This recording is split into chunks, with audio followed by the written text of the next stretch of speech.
परमात्मा को पाने तथा उसका वास्तविक लाभ प्राप्त करने के लिए पवित्र बाइबल में प्रमाण है कि प्रभु ने मनुष्य को अपना ही स्वरूप बनाया। 6 दिन में सृष्टि रचकर 7वें दिन विश्राम किया। कुरान शरीफ में प्रमाण है कि हजरत मोहम्मद को खुदा स्वयं कह रहे हैं कि मैंने तुम्हें उस परमात्मा की महिमा बताने के लिए भेजा है। वो परमात्मा कबीर है जिसने 6 दिन में सृष्टि रची तथा 7वें दिन तख्त पर जा विराजा। उसकी खबर किसी बाखबर से पूछकर तो देखो। कृपया अवश्य सुनिए जगत गुरु तत्वदर्शी संत रामपाल जी महाराज के अमृत वचन।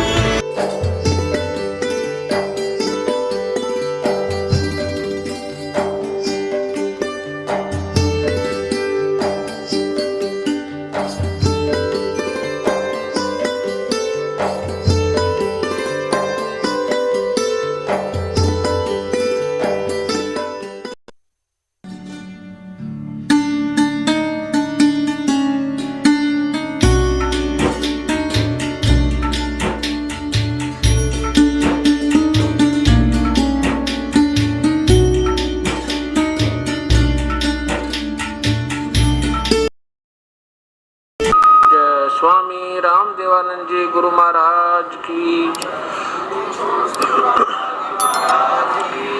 सर्व संतों की जय, सर्व भक्तों की जय, धर्मी पुरुषों की, श्री काशी धाम की जय, श्री छुडानी धाम की जय, श्री क्रोथा धाम की साहिब।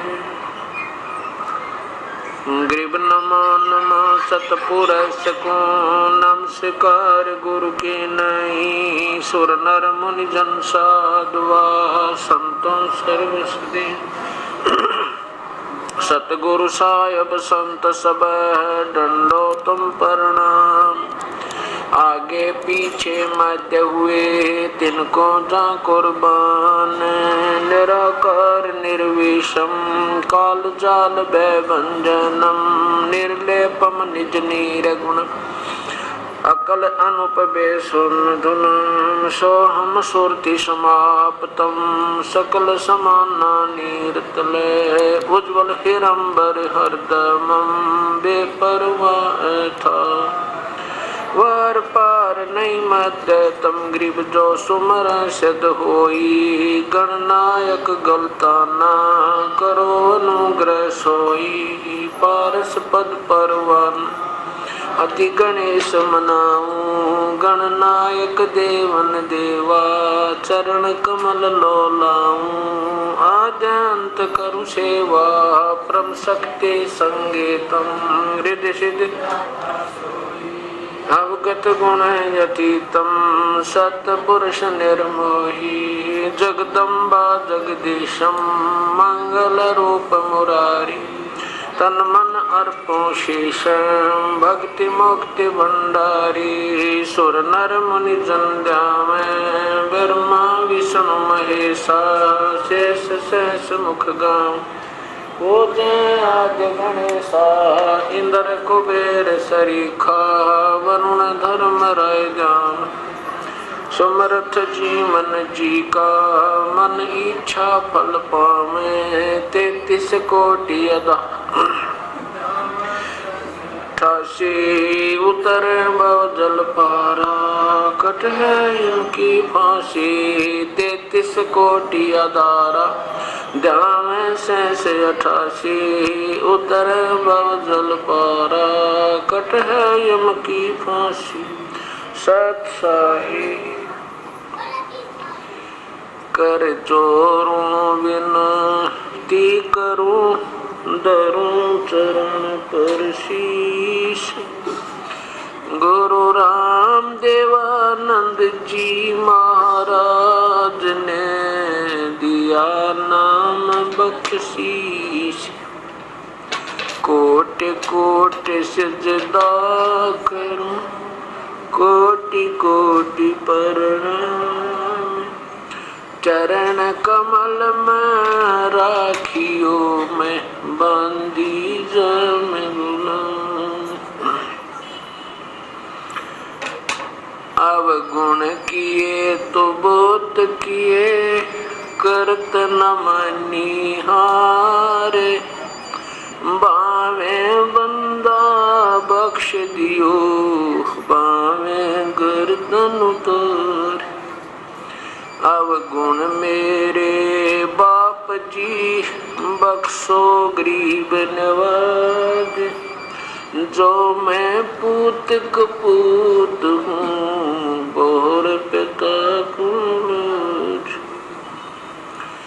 मैं अपराधी जन्म का, नक्शक बरे विकार। तुम दाता दुखी भंजना, मेरी करो सवार। कुत्ता तेरे दरबार का, मोतिया मेरा नाम।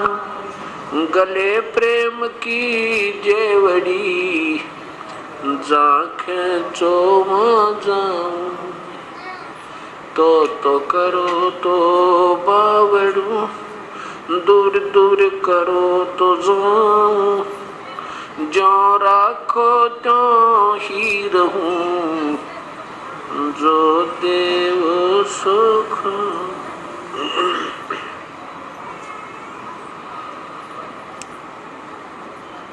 परमपिता परमात्मा, पूर्ण ब्रह्म, सारी सृष्टि के रचनहार, कुल मालिक कबीर परमेश्वर की असीम रजा से ये सत्यनारायण कथा प्रारंभ हो रही है। सत्यनारायण का अर्थ होता है अविनाशी परमेश्वर। हम उसे सत साहेब कहते हैं। सत साहेब कहो चाहे सत्यनारायण कहो, अमर पुरुष कहो, अकाल मूर्त कहो, शब्द स्वरूपी राम कहो, परम अक्षर ब्रह्म कहो, परमेश्वर कहो, राम कहो, अल्लाह कहो, गॉड कहो, चाहे रब कहो, खुदा कहो, ये शक्ति बोधक और पर्यायवाची भाषा भिन्न शब्द होते हैं। जो प्राणी सत्संग के अंदर आते हैं उनको ज्ञान होता है कि मानव श्री परमेश्वर ने किस वास्ते दिया था, इसका वास्तविक क्या कर्तव्य था, इससे हमने क्या लाभ उठाना था और हम कर क्या रहे थे।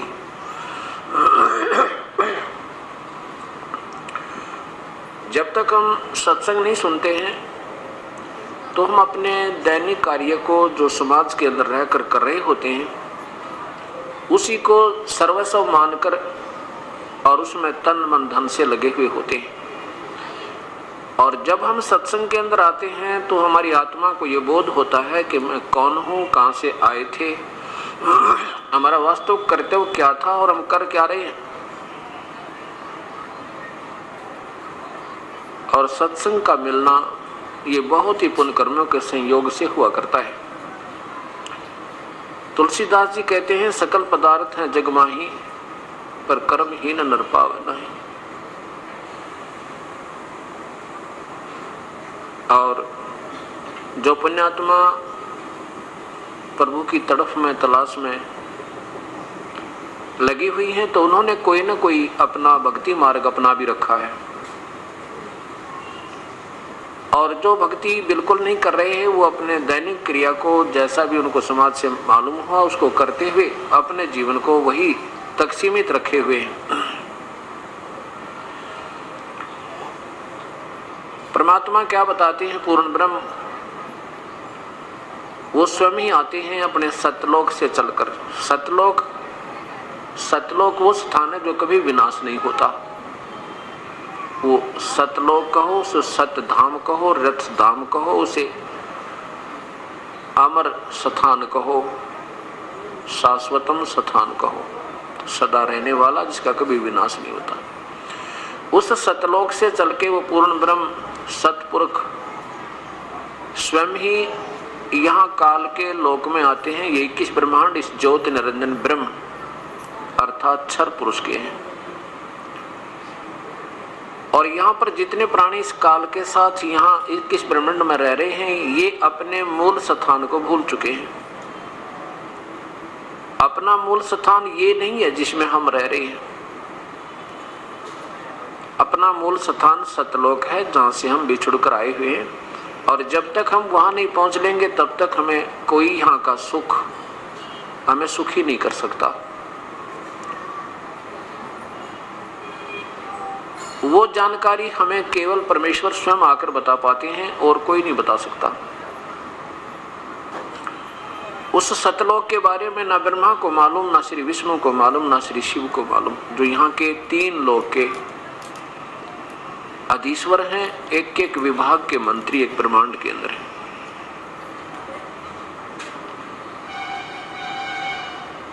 जब वो परमेश्वर स्वयं आते हैं तो वो क्या बताते हैं? राम नाम रटते रहो जब तक घट में प्राण, कभू तो दीन दयाल के भनक पड़ेगी कानी। मानुष जन्म पाय के नहीं रटे हरि नाम, जैसे कुआ जल बिना फिर बनवायो क्या काम। कबीर हरि की भक्ति करो तज विषयों रस चोजी, बार बार ना पाओगे ये मनुष्य जन्म की मौज।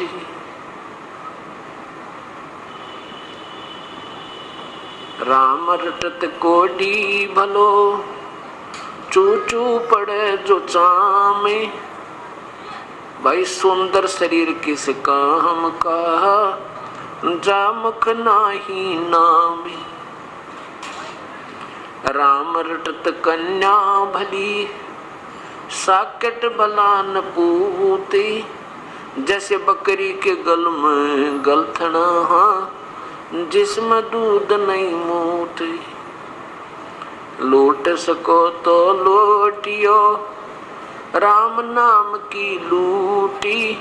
पीछे फिर पछताओगे, प्राण जाएंगे छूटी। राम रटत दारिद्र भला, टूटी घर की छान। वो सुंदर महल किस काम के जा, भक्ति नहीं भगवान।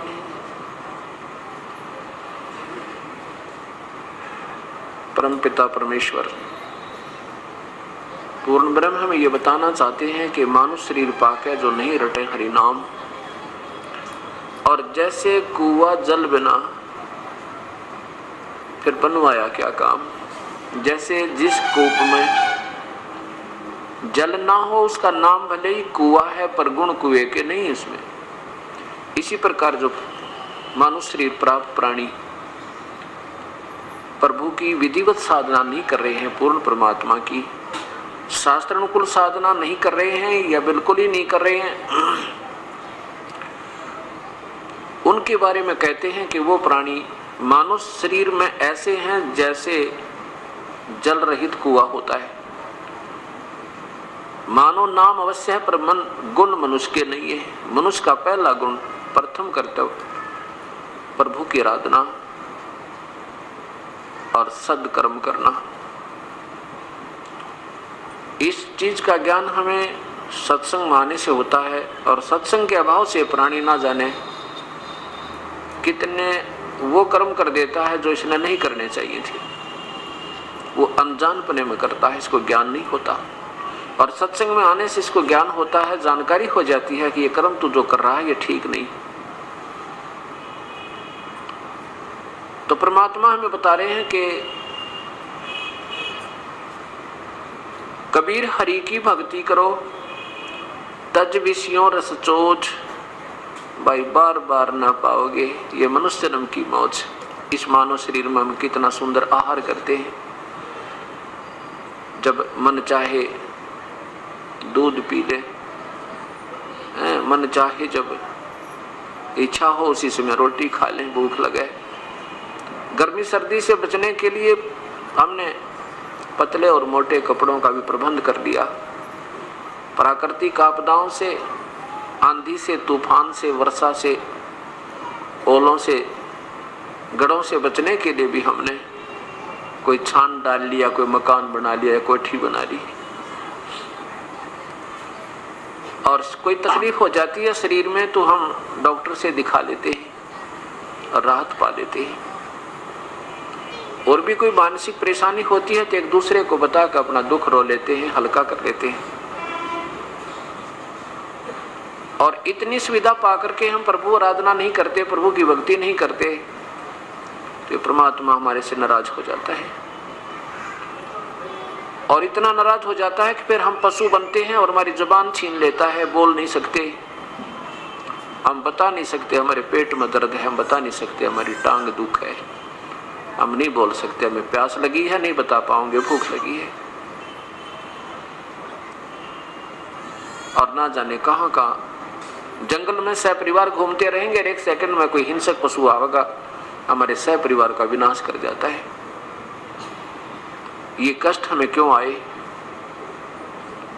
जब हम मानव शरीर में होते हैं उस समय प्रभु की भक्ति नहीं करते, करते हैं तो मनमुखी करते हैं, जो शास्त्र के विरुद्ध होती है।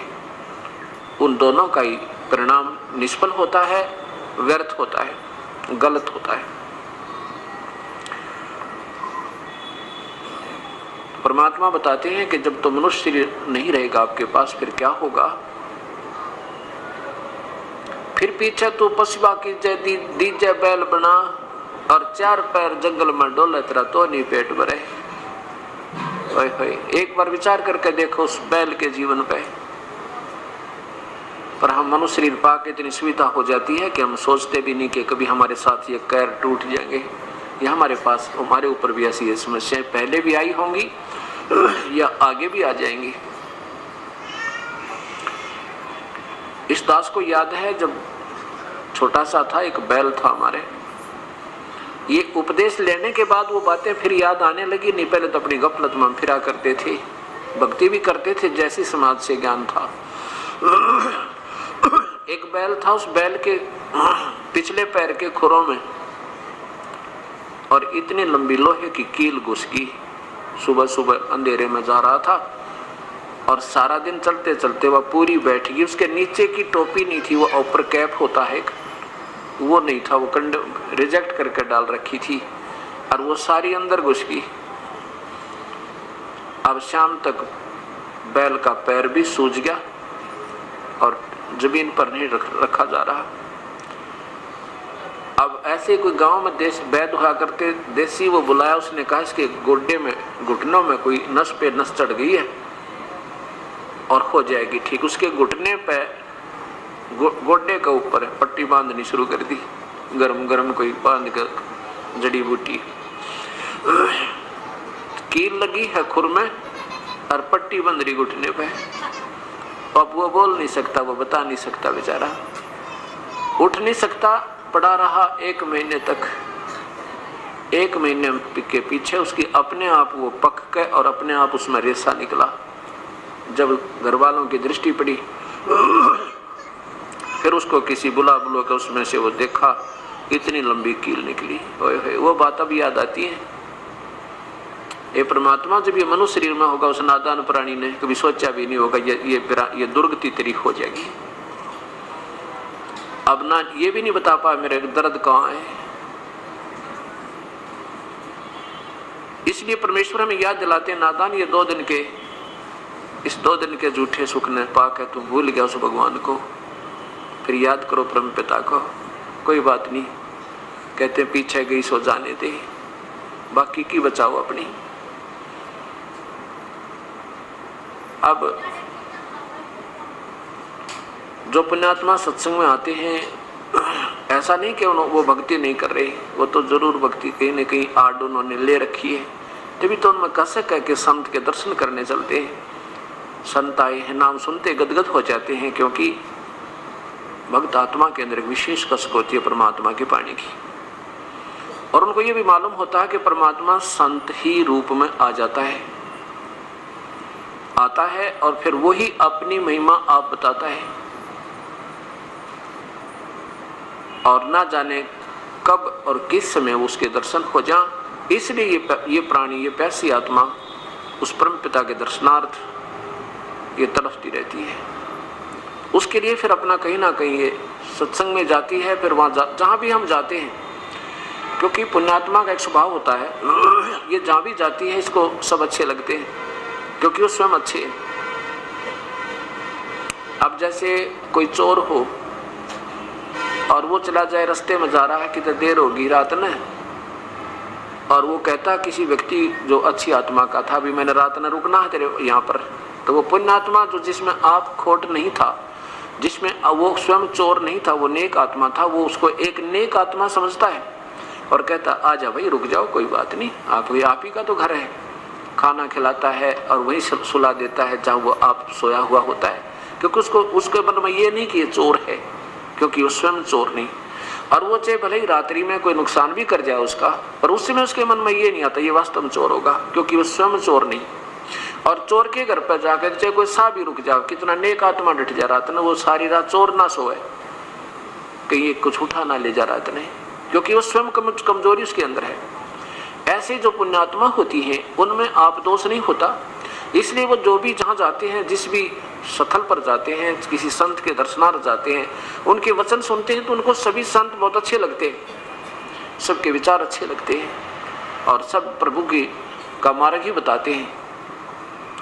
इसलिए पुण्यात्माओं में एक प्रभु के पाने की विशेष तरफ होने के कारण वो स्वयं कोई अपने मन में एक वाद विवाद भी नहीं आने देते। अब कहने का तात्पर्य दास का ये है कि हम कोई भी कार्य को करें तो उससे पहले हम उसके बारे में पूर्ण परिचित होना चाहिए। अब जैसे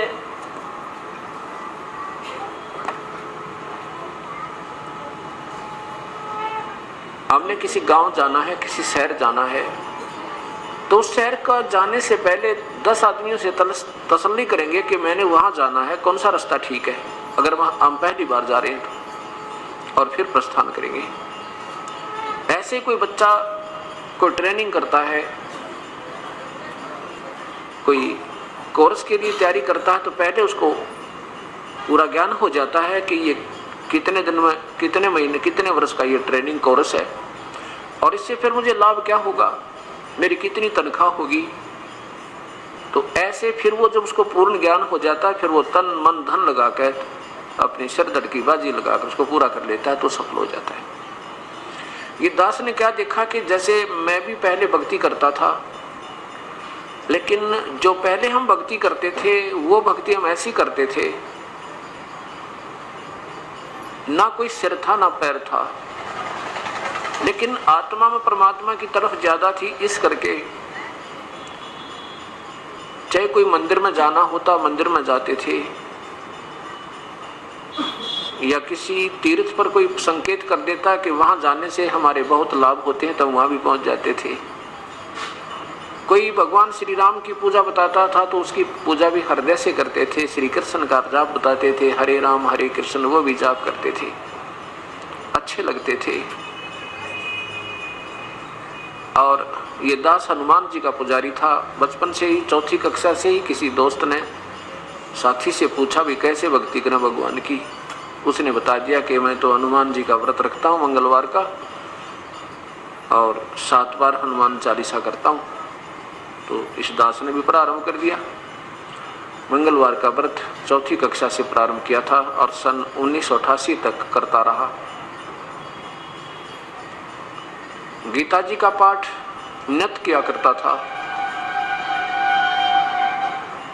जन्माष्टमी का व्रत, क्योंकि हिंदू समाज में जन्म होने के कारण वही शिवपुराण का पाठ, विष्णु पुराण का अध्ययन भी, और जैसे भी अपने धार्मिक शास्त्र में उपलब्ध थे उनको कहीं ना कहीं से पढ़ते रहते थे। इस उद्देश्य से उनमें लिखा होता था कि इस संवाद को जो पढ़ लेगा उसको ये लाभ होगा, इस संवाद को पढ़ लेगा उसको ये लाभ होगा। तो हमने तो लाभ चाहिए भक्ति का, इसलिए हम पढ़ते रहते थे। कहने का भाव ये है दास का कि जब तक हमने यही नहीं मालूम जो हम भक्ति कर रहे हैं इसका क्या लाभ है और इससे हमें हानि हो रही है या कुछ लाभ हो रहा है तो हम उसको कर रहे हैं, तो वो व्यर्थ बताई। एक धर्मदास नाम के एक बहुत बड़े धनी व्यक्ति थे। मध्य प्रदेश में एक बांधवगढ़ स्थान है, बांधवगढ़, वहां के वो रहने वाले थे और वो इतने रईस थे, आज से 550 वर्ष पुरानी बात है, इतने रईस थे कि बांधवगढ़ नरेश धर्मदास जी के पूर्वजों से यानी उनके पिता से वित्तीय सहायता लिया करते थे जब कोई प्राकृतिक आपत्ति आ जाती थी, जैसे कोई अकाल पड़ जाना या कोई फ्लड आ जाता था। इतना पैसा था उनके पास। भाव ये दास का कहने का कि इतना पैसा, इतना सुख सुविधा होने के उपरांत भी और प्रभु की तरफ जिस पुण्यात्मा में है तो उसके पुण्य कर्मों में कमी नहीं। वो प्यारी आत्मा ने गुरु भी बना रखे थे, श्री रूपदास जी, और उस गुरुदेव ने उस प्यारी आत्मा से बताया था, बेटा हरे राम हरे कृष्ण का जाप जप, ओम नमः शिवाय का भी जाप जप, हरि ओम का भी जाप जप, गीता जी का नित्य पाठ किया अगर पुत्र तेरा कल्याण हो जाएगा। और फिर 68 तीर्थ कर ले पुत्र तो स्वर्ग प्राप्ति होगी, और चारों धाम जो कर लेता उसका तो महाकल्याण हो जाता है। अब हमने जैसे जिसने प्रभु की तलाश है, जो प्यासा है उसने पानी की तलाश है, तो उसको कोई किधर ही संकेत कर दे वो दौड़ा जाएगा क्योंकि उसको प्यास है उसकी, और जब तक उसको प्राप्त नहीं हो लेगा तब तक वो घूमता ही रहेगा। तो उस प्यारी आत्मा ने अपने गुरुदेव के बताए अनुसार अपना सब क्रियाएं प्रारंभ कर दी। गुरुदेव के आदेश अनुसार जब वो तीर्थ भ्रमण पर निकला तो सबसे पहले मथुरा पहुंचा। मथुरा में जब पहुंचे तो वहां क्या किया कि मथुरा के तालाब में जहां भगवान श्री कृष्ण जी स्नान किया करते थे, कहते हैं उस पवित्र स्थल पर, उस तीर्थ पर स्नान किया और एक जल का लोटा भर के उसी पवित्र सरोवर से और बाहर अपना रख लिया। फिर साथ में कुछ मड प्लास्टर किया, मिट्टी का लिपाई की, गाय का गोबर मिला के कुछ अक्षेत्र को लीपा, फिर उसके ऊपर एक सफेद स्वच्छ चादर बिछाई, खूब साफ की हुई। उसके ऊपर पहले कर्म कांड किया, भगवान श्री कृष्ण जी की मूर्ति अर्थात विष्णु जी की, ठाकुर जी की मूर्ति को एक सुंदर प्लेट पर रख के उसको नहलाया साफ पानी से। फिर पुराने कपड़े निकाल के अलग रख दिए थे, फिर नहलाया, फिर स्वच्छ कपड़े पहनाए, फिर कंठी डाली, तिलक लगाया, मुकुट रख दिया और फिर धूप दीप लगा के गीता जी का पाठ प्रारंभ किया। इतने में वो पूर्ण परमात्मा, पूर्ण ब्रह्म, सारी सृष्टि के रचनहार, कुल मालिक कबीर साहब, उसमें वो काशी में एक जुलाहे का रोल कर रहे थे। वहां आकर बैठ के उस प्यारी आत्मा से ज्यादा 20 या 30 फुट की दूरी पे और बड़े ध्यान पूर्वक देख रहे हैं उसकी क्रिया को, धर्मदास जी की क्रिया को। जब धर्मदास जी ने देखा कि ये और क्या स्वरूप बना रखा था परमेश्वर ने, एक जिंदा महात्मा का। जिंदा महात्मा कैसे होते हैं? मुसलमानों में होते हैं जिंदा महात्मा संत, उनकी एक ही जो ना ओवरकोट पहनते हैं, ऊपर पूरा एक कोट टाइप सा, चोगा बोल रहे हैं उसने, नीचे घुटनों से नीचे तक का होता है, पिंडलियों तक, और वो पहन रखा, और कच्छा होता है घुटनों से ऊपर तक, लंबे लंबे कच्छे जैसे सरदार पहना करे, और सिर पे टोप छोटा सा से काला लंबे चोटे का। ये वेशभूषा उन संतों की होती है जिनको जिंदा महात्मा कहते हैं, जिंदा संत कहते हैं, साधु कहते हैं। उस जिंदा वाले महात्मा में के रूप बनाकर परमात्मा उस प्यारी आत्मा के पास उसकी क्रिया देखने के लिए बैठ गया, विराजमान हुआ। जब वो धर्मदास ने देखा कि ये मुसलमान होकर और तेरी पूजा को देख रहा है, तो इससे लगता है कि अच्छी आत्मा है, हो सके तेरी बात को मान के ये सत भक्ति कर लेवे और गीता जी जैसा शास्त्री पृथ्वी पर नहीं है, ऐसा वो समझाना चाहता है। इसलिए गीता जी के पाठ को ऊंचे ऊंचे सुर में पहले संस्कृत पढ़े, ऊर्ध्व मूलम अधः शाखम, और फिर हिंदी, फिर उसकी हिंदी पढ़े। ऐसे पढ़े कि ये सामने वाला अट्रैक्ट हो जाए और ये लग जा सत भक्ति पे। अब चक्कर क्या पड़ा हुआ है कि हिंदू तो समझते हैं मुसलमानों की भक्ति गलत, और मुसलमान समझते हैं हिंदू गलत साधना करते हैं, और ईसाई समझते हैं कि हम श्रेष्ठ, ठीक हमारी साधना ठीक है, और सिख समझते हैं हम पूजा जो करें सर्वश्रेष्ठ है। अब देखो, यही बात इस 4 दिन में निर्णय होगा कि जो पुण्यात्मा कंटिन्यूस लगातार सुन लेगी उसको कोई संशय नहीं रहेगा साधना क्या होती है। साधना तो एक ही है और वो श्रेष्ठ ही है अगर वो मिल जावत है। जब तक हमें वो नहीं मिलती तब तक हम एक दूसरे को अश्रेष्ठ और अपने को श्रेष्ठ मानते रहते हैं। ये हमारी अल्पज्ञता होती है क्योंकि हम अपने चारों धर्मों के पवित्र शास्त्रों को नहीं समझ पा रहे। अब वर्तमान में उनमें क्या अनमोल खजाना दबा हुआ है, जिसके कारण हम नाना प्रकार की अपनी सोच बनाकर उस पर आधारित हो चुके हैं और उन्मूल शास्त्रों से हम दूर हो लिए। अब धर्मदास जी ने जब अपनी सारी क्रिया कर ली और गीता जी का पाठ करके अपना बंद हुए, समापन किया, ठाकुर जी की मूर्ति को अपनी गठड़ी में बांध लिया, तब परमेश्वर कबीर परमात्मा एक जीव का रूप बना के एक साधारण भक्त के रूप में बोलते हैं। कहने लगे, हे वैष्णव महात्मा, वो परमात्मा एक जीव को तो महात्मा कहते हैं, अपने आप को एक तुच्छ जीव बताते हैं। क्या कहते हैं कि हे महात्मा, मैं बहुत भ्रम लिया हूँ, मुझे अभी तक सत मार्ग नहीं मिला भक्ति का। मैंने नहीं कोई मुसलमान संत छोड़ा, ना कोई मुसलमानों वाली क्रिया छोड़ी। मैंने हिंदुओं के महापुरुषों से भी संपर्क किया, ईसाइयों के जो संत हैं उनके पास भी मैं पहुंचा हूँ, लेकिन अभी तक मेरे मन की, मेरी आत्मा की संतुष्टि नहीं हो पा रही कि यह भक्ति मैं कर रहा हूँ ठीक हूँ। और आपकी जो भक्ति है मुझे बहुत अच्छी लग रही है, आपकी प्यारी प्यारी आवाज़ मेरे हृदय को खींच रही है। ऐसे कह के वो परमात्मा उस प्यारी आत्मा को अपने सतमार्ग का ज्ञान बताने की चेष्टा करते हैं। इन बातों को सुनकर धर्मदास बड़ा प्रसन्न हुआ कि एक मुसलमान होकर के और मेरी क्रिया को बड़ा अच्छी बता रहा है। तो बताने लगा, कहने लगा, जिंदा बैठ जा, तेरे भाग बड़े जो आप मुसलमान होकर के और मेरी बात को सहन कर लोगे, बताऊंगा उसको सुनोगे। तब उस प्यारी आत्मा परमात्मा ने कहा कि धर्मदास कहने लगा, भाई देखो महात्मा जी, हमने तो अपना जीवन कल्याण चाहिए। आज हम मुसलमान हैं, कल ना जाने हम किस जन्म में होंगे। आज हम हिंदू हैं, ना जाने कल किस मजहब में हमारा जन्म होगा। अगर आत्म कल्याण नहीं हुआ तो ये मजहब और ये हमारी जाति और ये शरीर सब व्यर्थ रह जाएंगे। मैं तो इस उद्देश्य से निकला हूँ कि मेरा कल्याण हो, चाहे किसी भी साधना से हो जाए, मुझे तो प्रभु चाहिए। आज हम हिंदू हैं, कल पशु बन जाएंगे। आज हम मुसलमान हैं, कल हम पशु बन जाएंगे। आज हम ईसाई हैं तो कल ना जाने किस जूनी में चले जाएंगे। आज हम सिख हैं तो ना जाने कहाँ हमारा डेरा होगा, अगर भक्ति ठीक नहीं बनी तो। धर्मदास इस बात से बड़ा प्रभावित हुआ और कहने लगा, बैठ जा, मैं बताता हूँ आपको भक्ति। कहाँ जी बताइए।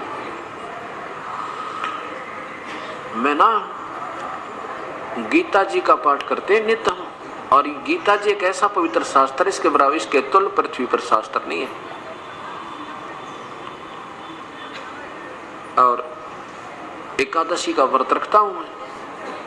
मेरे गुरुदेव ना 68 तीर्थ करने की सलाह दी है, मेरे को आदेश दिया है, और उनके आदेश अनुसार मैं इन 68 तीर्थों पर भ्रमण के लिए निकला हुआ हूँ।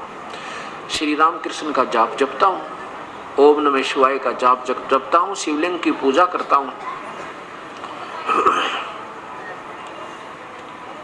और फिर क्या कहा कि हम कोई जीव हिंसा नहीं करते। जिंदा जीव हिंसा माने वो कहना चाहते थे कि तुम मांस खाते हो मुसलमान, और हम हिंदू मांस नहीं खाते। और जो मतलब कहा नहीं सीधा, पर डायरेक्ट उसका संकेत ही था। कहने लगे, जो जीव हिंसा करते हैं ना, वो कभी सफल नहीं हो सकते, उनका जीवन तो बिल्कुल व्यर्थ जाता है, उनको तो पाप बहुत लगते हैं।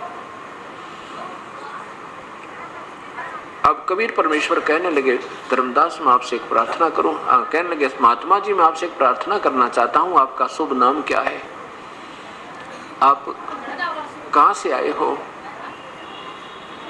आपकी तो बहुत अच्छी बातें लग रही हैं मुझे। धर्मदास जी ने बताया कि मैं वैश्य कुल में जन्म है मेरा, वैश्य कुल में यानी बनिए हैं हम, और मैं जो है वैष्णव, हम वैष्णव विष्णु जी के उपासक हैं, वैष्णव साधु कहलाते हैं हमारे गुरुदेव, हमने उनसे उपदेश ले रखा है। तो गुरुदेव ने हमें बताया है कि गीता जी का नित्य पाठ करना है। परमेश्वर ने कहा कि धर्म महात्मा जी एक प्रश्न है मेरे मन में, मेरी शंका का समाधान कीजिए। बोलो बेटा, बोलो जी क्या बात है, बोलो।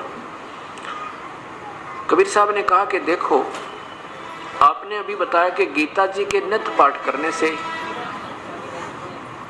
आत्मा का कल्याण हो जाएगा। देखो आप और क्या क्रिया करते हो, आप पितृ पूजा करते हो? धर्मदास कहने लगे, हाँ जी पितृ पूजा करते हैं। पितृ पूजा नहीं करें तो फिर तो हमारे पितृ को जो है ना वो उनका जो हिस्सा नहीं पहुंच सकता और वो दुखी हो जाते हैं। आप भगवान श्री कृष्ण और राम की पूजा करते हो, ब्रह्मा विष्णु महेश की भी साधना करते हो, हाँ जी, और गीता जी का नित्य पाठ भी करते हो, हाँ जी। देखो गीता जी के पाठ करने से लाभ नहीं, जैसा गीता जी में वर्णन है ऐसा आचरण करने से लाभ होगा। एक जमींदार था, वो वृद्ध हो गया और उसको संतान जब हुई तो वो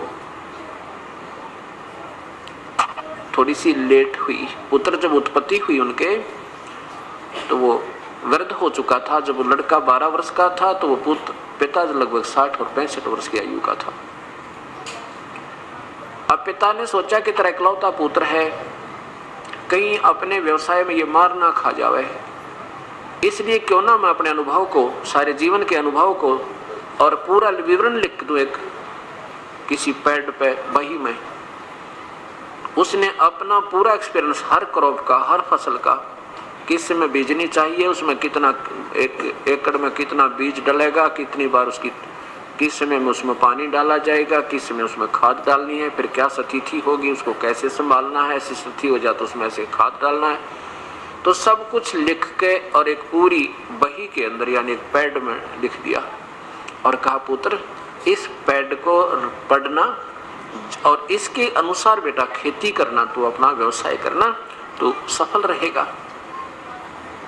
अब एक बात बताओ धर्मदास जी, परमात्मा पूछ रहे हैं उस प्यारी आत्मा से कि अगर वो जमींदार का पुत्र उस लिखे हुए लेख को, पिताजी के द्वारा लिखे अनुभव को डेली पढ़े और ऐसा करेगा नहीं जैसा उसमें वर्णन है, तो क्या होगा? क्या वो धनी हो जाएगा? क्या उसका कल्याण होगा, उसको लाभ होगा? धर्मदास जी कहने लगे नहीं जी, बिल्कुल नहीं हो सकता, वो तो भूखा मरेगा। तो ठीक इसी प्रकार जैसा अपने पवित्र शास्त्र गीता जी में लिखा है ऐसा आप नहीं कर रहे हो, मैं नहीं कर रहा हूं, तो फिर क्या होगा? कल्याण होगा या हानि होगी? धर्मदास जी कहने लगे जी तो हानि होगी, और गीता जी अनुसार हम नहीं करेंगे तो पूजा। तो गीता जी आप बताओ, गीता जी किसने बोला? पहले ये बताओ मुझे कि गीता जी किसने बोला? धर्मदास जी कहता है बेधड़के से कि भगवान श्री कृष्ण जी ने गीता बोला। परमात्मा कहने लगे धर्मदास यही सबसे बड़ी भूल है, गीता श्री कृष्ण जी ने नहीं बोला, शरीर श्री कृष्ण जी का था, बोलने वाला काल था। और वो काल कौन है? ये ब्रह्मा विष्णु महेश का पिता है और दुर्गा या शेरा वाली इन तीनों की मां है। इस बात को सुनकर धर्मदास की तौड़ी चढ़ गई और कहने लगा मुसलमान हो गया तू? कहने लगा तू मुसलमान है ना, इसलिए हमारे देवताओं की तो बेइज्जती करना चाहता है। तुझे क्या मालूम गीता के बारे में? तू क्या जान सकता है गीता के बारे में, हमारे से ज्यादा क्या तुम जान जाओगे। कबीर साहब ने कहा देखो स्वामी जी नाराज ना हो, मैं तो एक शंका का समाधान चाह रहा हूं आपसे, मैं तो आपका दास हूं, आप नाराज ना हो। आप एक बार गीता जी को उठा लो। गीता जी कोई किसी का व्यक्ति विशेष का शास्त्र नहीं है, और ये पवित्र शास्त्र उसमें लिखा गया था, ना तो कोई हिंदू था, ना मुसलमान, सिख, ना ईसाई, हम एक पिता की संतान हैं, हमारे पूर्वज एक थे। आपके नहीं किसी सर्कमस्टांसेस में किसी ऐसी मजबूरियों के कारण अलग हो गए हैं, लेकिन हम एक हैं, आज भी एक हैं। जब थोड़ी सी विवेक से सोचेंगे तो आज भी दो नहीं। लेकिन गीता जी में जो लिखा वो सोचो आप क्या लिखा है और किसने बोला है। धर्मदास चुप हो गया कि चल इसने कह लेने दे, जो ये कहेगा थोड़ी सी देर और सुन लेता हूं भाई। क्यों, धार्मिक आत्माओं में एक विशेष कसक होती है और ज्यादा वाद विवाद नहीं होता। बेशक दुखी हो रहा था उनकी बातों से, फिर सोचा कि देखते ही क्या बताएगा भाई। कृष्ण जी ने नहीं बोली तो और किसने बोली, क्या जाने इन बातों को। तो ऐसा वो सोचकर परमात्मा ने कहा देखो गीता जी के ज्ञान की कब आवश्यकता पड़ी कि जब अर्जुन युद्ध करने से मना कर देता है। और युद्ध क्यों हो रहा था कि कौरव और पांडवों का आपस में भाई बंटवारा नहीं हो रहा था। एक भाई बंटवारा था, ये कोई धर्म युद्ध नहीं था। धर्म युद्ध तो वो होता जो सेनाओं पर लड़े, एक देश दूसरे पर बदमाशी करे तो उसके लिए सिरदर्द की बाजी लगाओ, तो धर्म युद्ध होता है। और ये तो एक भाइयों का आपस में बंटवारा था, ये नहीं हो रहा था लड़ाई होगी। और जब युद्ध दोनों का बंटवारा नहीं हो रहा था तो भगवान श्री कृष्ण 3 बार गए थे शांति दूत बनकर, और दोनों को समझा रहे थे भैया लड़ाई ठीक नहीं, युद्ध बहुत बुरी चीज होती है। दोनों को बैठकर खूब समझा के देखो ये सब पृथ्वी यही है, अरबों खरबों व्यक्ति इस पर कब्जा कर कर मर गए हैं, राजा चले गए इनके ऊपर अपनी राज को बना बना के, आज उनका नामो निशान नहीं है। रावण जैसे चले गए बकवाद करके, भाई ये युद्ध अच्छी बात नहीं है, लेकिन नहीं माने। बोलो सतगुरुदेव की जय। बंदी छोड़ कबीर साहेब की जय। बंदी छोड़ गरीबदास जी महाराज की जय। स्वामी रामदेवानंद जी गुरु महाराज की जय। सर्व संतों की जय, सर्व भक्तों की जय, धर्मी पुरुषों की जय, श्री काशी धाम की जय, श्री छुड़ानी धाम की जय, श्री करोथा धाम की जय। सत साहिब ग्रीव नमो नमो सतपुरुष को नमस्कार गुरु की नहीं। सुर नर मुनि जन साधुआ संतों सर्वसदीन। सतगुरु साहेब संत सब डंडो तुम प्रणाम। आगे पीछे मत हुए तिनको जा कुर्बान। निराकार निर्विषम काल जाल व वंदन। निर्लेपम निज नीर गुणम अकल अनुप बेसुन धुनम। सोहम सुरति समाप्तम सकल समाना नीरतल। उज्ज्वल हिरंबर हरदम बेपरवाह था है वार पार नहीं मद। तुम ग्रीब जो सुमर सिद्ध होई गणनायक गलताना। करो अनुग्रह सोई पारस्पद परवाना। आदि गणेश मनाम गणनायक देवन देवा। चरण कमल लो लाऊं आद अंत करूं सेवा। परम शक्ति संगीतम रिद्धि सिद्धि दाता सोई। अवगत गुण अतीतम सतपुरुष निर्मोही। जगदम्बा जगदीशम मंगल रूप मुरारी।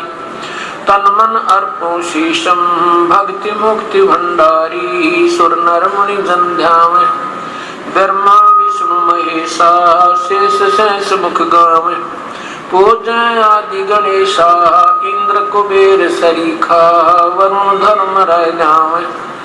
समर्थ देवन जी का मन इच्छा फल पावे। 33 कोटि अदारा ध्यावे से 88 उतर भव जल पारा, कट है यम की फांसी 33 कोटि अदारा। जावे से 88 उतर भव जल पारा, कट है यम की फांसी।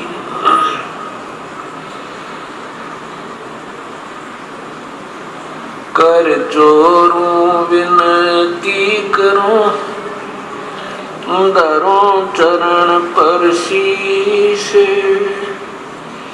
गुरु राम देवानंद जी महाराज ने दियो नाम बख्शीश। कोटि कोटि सिजदा करूं, कोटि कोटि प्रणाम। चरण कमल में राखियो, मैं बंदी जाम गुलाम। कुत्ता तेरे दरबार का, मोतिया मेरा नाम। गले प्रेम की जेवड़ी, जा खेचो जाऊं मैं। तो करो तो बावरू, दूर दूर करो तो जाऊं। जो राखो तो ही रहूं, जो देवो सो खाऊं। अवगुण किए तो बहुत किए, करत न मानी हार। बावे बंदा बख्श दियो, बावे गर्दन उतार। अवगुण मेरे ही बाप जी, बख्शो गरीब नवाज। जो मैं पूत कपूत हूँ, बहुर पिता को लाज। मैं अपराधी जन्म का, नक्शक बरे विकारे। तुम दाता दुख भंजना, मेरी करो सवार।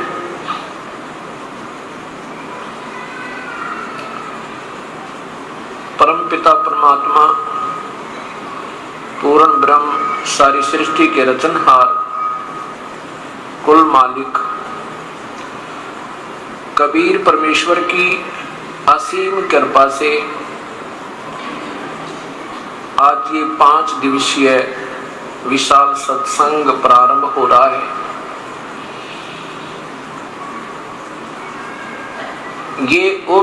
ये उस शुभ समागम का प्रारंभ है जो उस परम पिता परमेश्वर के अपने सतलोक से इस काल के लोक में प्रकट होने का वो शुभ दिन ज्येष्ठ सुदी पूर्णमासी है, जिस दिन वो परमेश्वर अपने सतलोक को त्याग के यहाँ बनारस के अंदर विक्रमी संवत 1455 सन 1398 के अंदर ज्येष्ठ सुदी पूर्णमासी ब्रह्म मुहूर्त सूर्य उदय होने से 1.5 घंटा लगभग पूर्व जो होता है उसे ब्रह्म मुहूर्त कहते हैं। मैं आकर के लहर तारा तालाब वाराणसी अर्थात काशी के अंदर एक बालक रूप बनाकर एक कमल के फूल के ऊपर विराजमान हुए थे।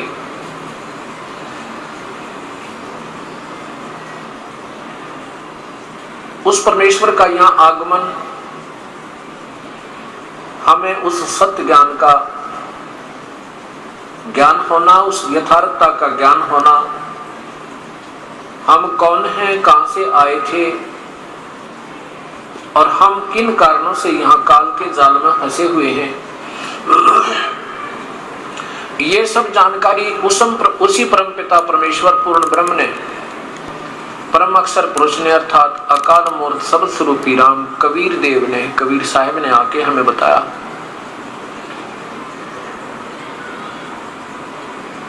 उसके उपलक्ष्य में ये 5 दिवसीय विशाल सत्संग मनाया जा रहा है। ऐसे शुभ समागम सदियों पर्यंत प्रारंभ हुआ करते हैं। वैसे तो संतों की कमी नहीं, सत्संगों का अभाव नहीं, श्रोताओं की कमी नहीं, लेकिन जैसा हमारे पवित्र शास्त्रों में पूर्व प्रमाण था और वो हम तक नहीं पहुंच पाया, अब वो हमारे तक पहुंच रहा है। ऐसे समागम हमें, अगर ये दास कहे कि युगों पर्यंत ही प्राप्त होते हैं, तो भी थोड़ा समझना, क्योंकि जब तक हमें तत्व ज्ञान नहीं होगा, तत्व ज्ञान, और तत्व ज्ञान के बिना हमारे सामने वो सच्चाई नहीं आ सकती जो जिसकी हमें युगों से तलाश थी। वो तत्व ज्ञान देता कौन है, वो तत्वदर्शी कौन संत है, और ये अभी तक हमारे तक क्यों नहीं पहुंचा, यही जानकारी इस 5 दिवसीय विशाल सत्संग के अंदर पुण्यात्माओं को दी जाएगी।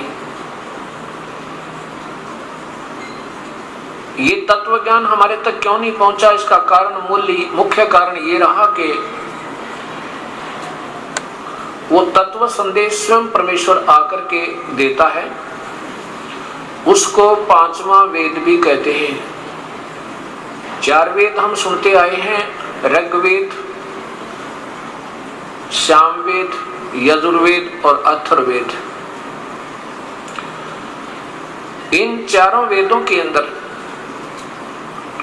ज्ञान तो है, लेकिन तत्व ज्ञान नहीं है। ज्ञान तो बहुत कुछ है, और पूजा की विधि जो है वो चारों वेदों में केवल ब्रह्म तक की है, और महिमा पूर्ण ब्रह्म, परब्रह्म, इन तीनों परमात्माओं की भी है।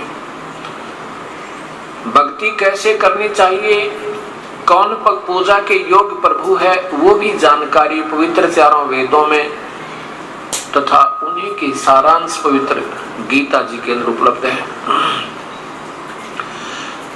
उनमें साथ में ये भी लिखा है कि जो ज्ञान मैं बता रहा हूं, वेदों को बोलने वाला प्रभु, और साथ में गीता जी के बोलने वाला प्रभु, और साथ में कुरान शरीफ को बोलने वाला अल्लाह, और पवित्र बाइबल को बोलने वाला गॉड है।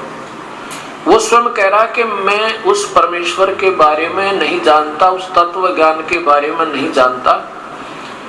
अपने तक की विधि बता देते हैं, जैसे गीता जी में बताया है कि चारों वेदों का सार गीता जी है, और गीता जी में बताया है कि ओम नाम का जाप है मेरा।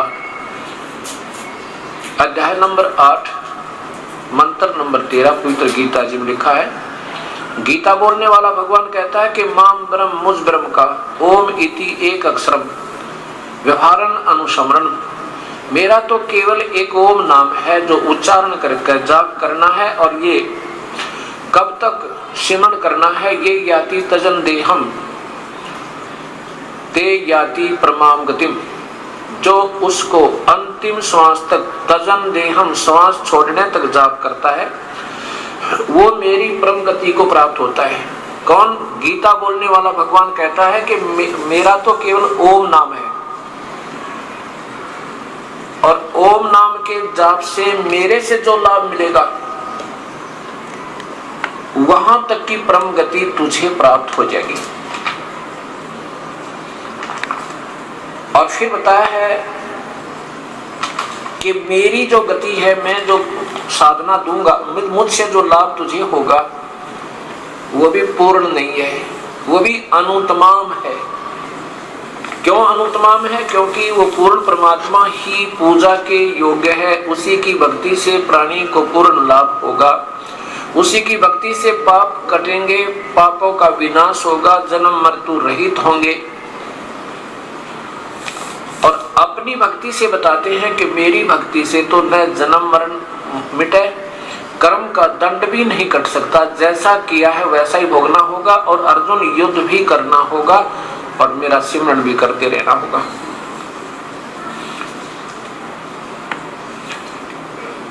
अब ये तत्व ज्ञान आपके सामने आ रहा है। ये सब मिलाकर ही पांचवा वेद होता है, जिसमें वर्तमान के सभी शास्त्रों का सारांश और साथ में उस परम पिता का वास्तविक ज्ञान, इसे तत्व ज्ञान अर्थात सूक्ष्म वेद, सवसम वेद के नाम से जाना जाता है। देखिएगा पवित्र गीता जी, गीता किसने बोला है? ये ब्रह्म बोल रहा है, ये काल बोल रहा है गीता जी को।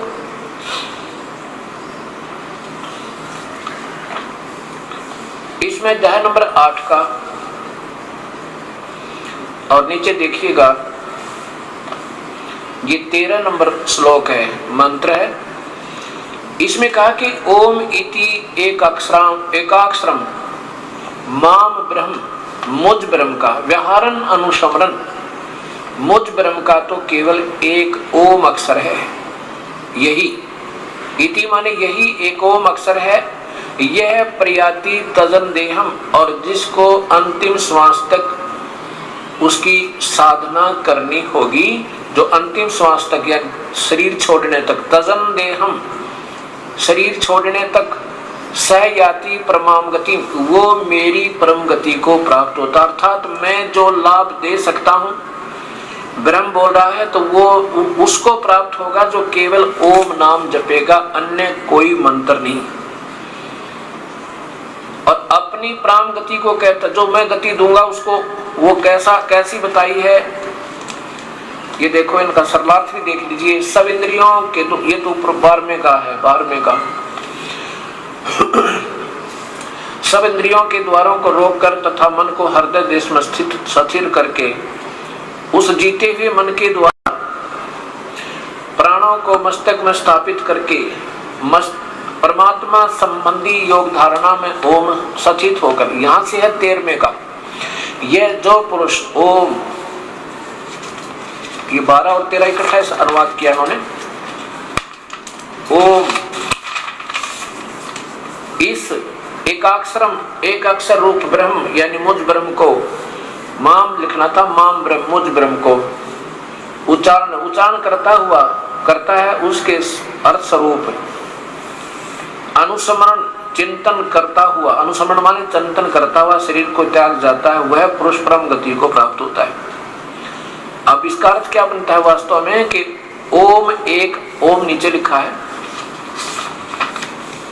ये ओम, ओम इति माने यह है, इति यह एक अक्षर का माम ब्रह्म, मुझ ब्रह्म का उच्चारण करके, अनुसमरण माने श्रवण करने का है, और वो तजन देहम शरीर त्याग कर जाता हुआ, यानी इस अंतिम श्वास तक इसका भजन करेगा तो मेरे द्वारी परम गति को प्राप्त होगा। ब्रह्म कहता है कि जो मैं अंतिम सतीथि यानी चौथी मुक्ति दे सकता हूं आपको, वो दे दूंगा। और चौथी मुक्ति प्राप्त भी हंस जन्म मृत्यु से रहित नहीं है, और नहीं कर्मों का दंड आपका समाप्त हो सकता। इसलिए कहा है कि मेरी भक्ति भी व्यर्थ है। अब देखिएगा 7वें अध्याय का 18वां मंत्र। गीता बोलने वाला भगवान कहता है कि मेरी भक्ति भी उत्तम नहीं है, अनुत्तमाम है। अध्याय नंबर 7 का और मंत्र श्लोक देखें 18। क्या लिखा है कि मेरी भक्ति 4 प्रकार के करते हैं। एक अर्थार्थी, आर्थ, जिज्ञासु। उनमें से ज्ञानी सबसे उत्तम है। ज्ञानी तो उसके लिए लिखा है कि उदारा सर्वम एवं एते ज्ञानी तु आत्मा एवं मे मतम। मेरे विचार में ये सभी ज्ञानी आत्मा है तो उदार, जिनको पता लग गया कि परमात्मा की भक्ति के बिना जीव का जीवन व्यर्थ है,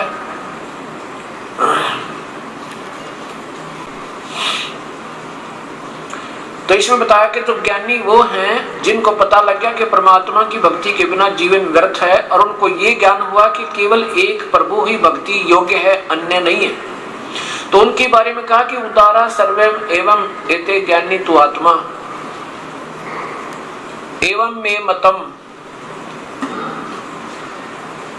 मेरे विचार में ये सभी ज्ञानी आत्मा जो हैं ये हैं तो उदार विचारी। आस्थित है सही युक्तात्मा माम एवं अनुत्माम गति, और ये मेरे वाली, माम माने मुझ में ही, अनुत्माम माने घटिया व्यर्थ की गति, यानी जो मेरे वाली परम गति है उसको स्वयं भगवान कह रहे अनुत्माम, मेरी इस अनुत्माम गति में आश्रित रही, क्योंकि उनको वो पूर्ण परमात्मा का मार्गदर्शन करने वाला तत्वदर्शी संत नहीं मिला। आप देखिए इन्होंने अनुत्तम माने क्या लिखा है, अति उत्तम लिख दिया। ये लिखना चाहिए था अति व्यर्थ, अनुत्तम माने अति उत्तम नहीं होता। अब देखिएगा चौथे अध्याय का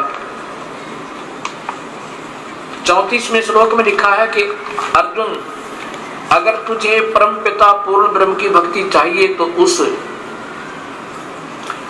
तत्वदर्शी संत की तलाश कर ले, और उस ज्ञान को तू तत्वदर्शी ज्ञानियों के पास जाकर समझ। अध्याय नंबर 4 का